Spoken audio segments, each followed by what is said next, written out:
بہت وقت پہلے کی بات ہے کہ ایک گھنے جنگل میں ایک چڑیا جس کا نام کٹی تھا اپنے مما پاپا کے ساتھ رہتی تھی۔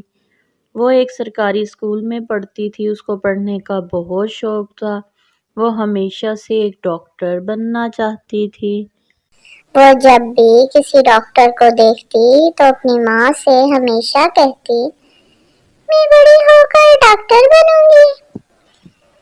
تمہیں پتہ ہے ڈاکٹر بننے کے لیے بہت پڑھائی کرنی پڑتی ہے۔ تم دل لگا کر پڑھا کرو، ایک دن تم ضرور ڈاکٹر بنو گی۔ وقت گزرتا چلا گیا اور کٹی میٹرک پاس کر لیتی ہے۔ ممی میں نے 10ویں پاس کر لی ہے۔ آپ پاپا سے کہو کہ میرا ایڈمیشن کسی اچھے سے کالج میں کروا دیں تاکہ میں آگے کی پڑھائی کر سکوں اور ڈاکٹر بن سکوں۔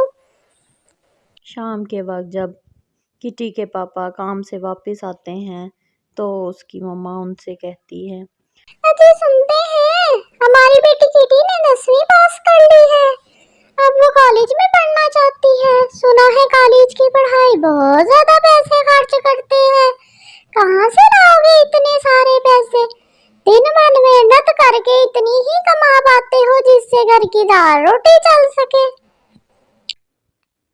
چاہے کچھ بھی ہو جائے میں اپنی بیٹی کو ضرور پڑھاؤں گا، ایک دن اسے ڈاکٹر ضرور بناؤں گا۔ اگر مجھے اس کی پڑھائی کے لیے یہ گھر بھی بیچنا پڑا تو میں بیچ دوں گا۔ اس طرح کٹی اپنی مما پاپا کی باتیں چپکے سے سن لیتی ہے۔ اپنے پاپا کی باتیں سن کر کٹی بہت خوش ہو جاتی ہے۔ اگلی صبح کٹی کو لے کر میڈیکل کالج کی طرف اس کے پاپا چل پڑتے ہیں اور اس کا داخلہ کروا دیتے ہیں۔ سنو بیٹا کٹی، تیرا داخلہ اس کالج میں ہو گیا ہے۔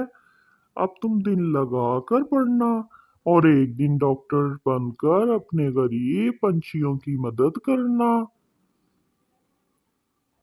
دونوں گھر واپس جا رہے ہوتے ہیں کہ ایک کار کوے کو ٹکر مار دیتی ہے اور وہ مر جاتا ہے۔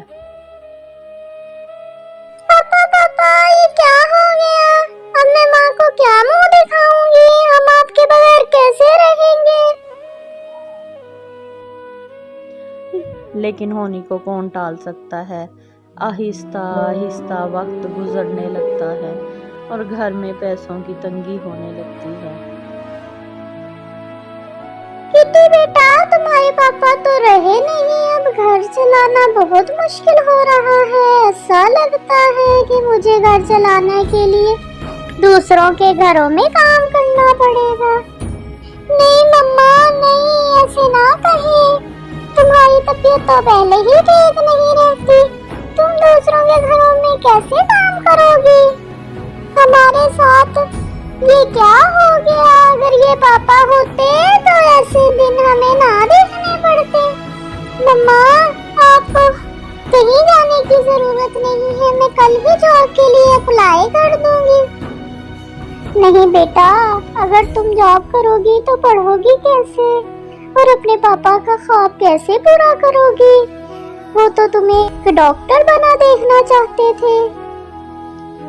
لیکن مما، میری ڈاکٹری کی پڑھائی کے لیے تو بہت سارے پیسے چاہیے۔ اتنے سارے پیسے کہاں سے آئیں گے؟ ہمارے پاس تو کھانے کے لیے بھی کچھ نہیں ہے، ہمیں کچھ نہ کچھ تو کرنا ہی پڑے گا۔ آپ اور میں دونوں مل کر کوئی کام شروع کر دیتے ہیں، اس سے آمدنی اچھی ہو جائے گی۔ تم تو جانتی ہو بیٹا کہ مجھے کھانا بنانے کے علاوہ کچھ اور نہیں آتا۔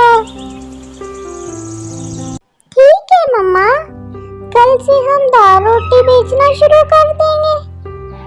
میرے کالج کے دوسرے پرندے باہر سے کھانا خرید کر کھاتے ہیں۔ اگلے دن کٹی اپنی مما کے ساتھ مل کر کالج کے باہر دال روٹی بیچنا شروع کر دیتی ہے۔ جلد ہی ان کی دکان پر بہت سارے دوسرے پرندے کھانا کھانا شروع کر دیتے ہیں۔ کٹی پڑھائی کے ساتھ ساتھ ماں کا ہاتھ بھی بٹاتی۔ اس طرح سے ان کے حالات کافی بدل گئے۔ اور اس طرح وقت بھی بہت سارا گزر گیا، کرتے کرتے 5 سال گزر جاتے ہیں۔ ایک دن کٹی اپنی ماں سے کہتی ہے، مما اب تمہیں کام کرنے کی کوئی ضرورت نہیں ہے، اب میں ڈاکٹر بن گئی ہوں۔ ڈاکٹر بنے اپنی بیٹی کو دیکھ کر ماں کی آنکھوں میں خوشی سے آنسو آ جاتے ہیں۔ آج تمہارے پاپا زندہ ہوتے تو بہت خوش ہوتے۔ جی مما، آپ بالکل صحیح کہہ رہی ہیں۔ اس طرح کٹی ڈاکٹر بن کر دوسرے پرندوں کا علاج شروع کر دیتی ہے اور دوسرے پرندوں کی بہت زیادہ مدد کرتی ہے، اور وہ دونوں خوشی خوشی رہنا شروع کر دیتے ہیں۔